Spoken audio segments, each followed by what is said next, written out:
Эта история произошла с мужчиной по имени Олег. Он жил в деревне, в домике на окраине, окруженном красивым и спокойным ландшафтом. Вместе с ним жила его верная собака, девочка по имени Милка. Однажды много лет назад Олег безумно полюбил эту собаку, и с того дня они стали неразлучными друзьями. Олег был простым человеком, скромным и добрым. Он не имел семьи и детей, но с Милкой чувствовал себя полностью счастливым. Они вместе пережили множество приключений, наслаждались простотой и красотой жизни в деревне. Летом Олег занимался рыбалкой и охотой, а также отправлялся в лес в поисках грибов. Он находил самые вкусные и редкие грибы, а Милка с нетерпением ждала, когда ее хозяин вернется и поделится своими находками.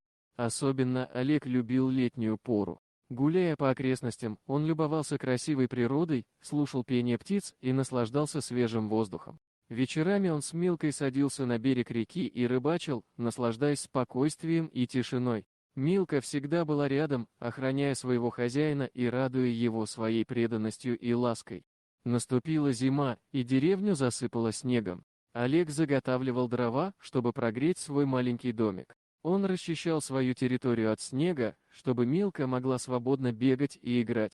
Вместе они строили снежные башни и катались с горки, забывая о холоде. Зимние вечера Олег проводил рядом с камином, греясь и размышляя о жизни. Милка лежала у его ног, излучая тепло и спокойствие. Ранней весной его собака ощенилась и принесла Олегу 6 щенков. Мужчина был очень рад этому пополнению. После того, как щенки подросли, Олег начал отдавать их в добрые руки. Он старался найти для каждого щенка любящих и преданных хозяев. Однажды он заметил, что Милка постоянно куда-то убегала, а возвращалась только вечером. Это странное поведение собаки Олег наблюдал в течение нескольких дней.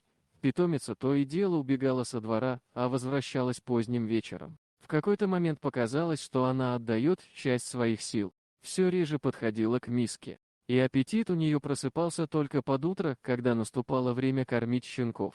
Олега беспокоило ее состояние, тем более, что она недавно ощенилась, и еще не успели всех щенков разобрать. В доме оставался еще один, но он уже обходился без материнского молока. А вот собака еще не все выкормила, и видно, что с кем-то делилась своим молоком.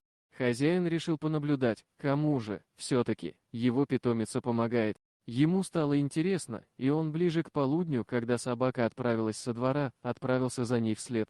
Чтобы она ничего не заметила, Олег прятался за деревьями. Было заметно, как питомица нервничала и постоянно оглядывалась. Уже заходя в густой лес, собака еще раз оглянулась, поводила носом по ветру и решительно зашла вглубь зарослей. Олег, будучи опытным охотником, аккуратно раздвигал ветки, чтобы они не трещали, и незаметно шел за своей преданной собакой. Когда они миновали небольшой овраг, питомица на какое-то время скрылась из вида.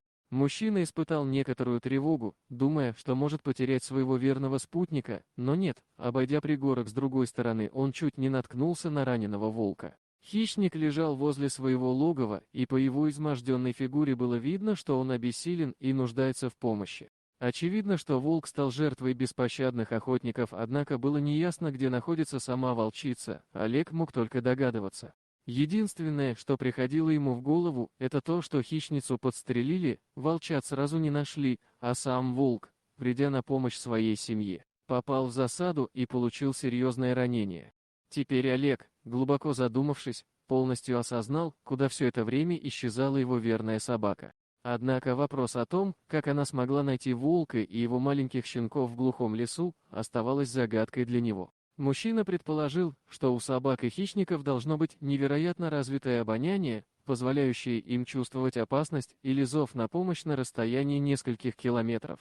И, похоже, именно благодаря такому чуткому обонянию его питомица смогла найти раненого волка и его малышей. Зрелище, которое предстало перед глазами Олега, было просто жутким. Мучения, которые испытывал хищник, вызывали у него глубокое сострадание. Однако Олег понимал, что судьба волка уже была предрешена, и оставалось только не мешать собаке продолжать свои ежедневные походы в лес, чтобы подкармливать и ухаживать за маленькими волчатами. Кто знает, возможно, эти щенки смогут выжить и в будущем отплатить своему благодетелю добром. Ведь известно, что дикие животные долго помнят хорошие поступки и всегда готовы отблагодарить за них.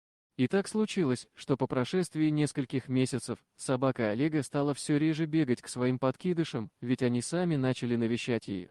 Видимо, они приняли ее за свою настоящую мать. Ничего не поделаешь, так устроена природа, кто воспитал, тот и родитель. И без сомнения, эти волчата еще долго будут помнить заботу и ласку, которую оказала им эта простая дворовая собака.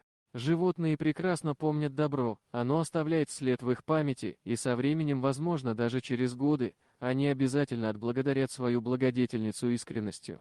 Вот такая удивительная история. А что вы думаете по поводу данной истории? Делитесь своим мнением в комментариях.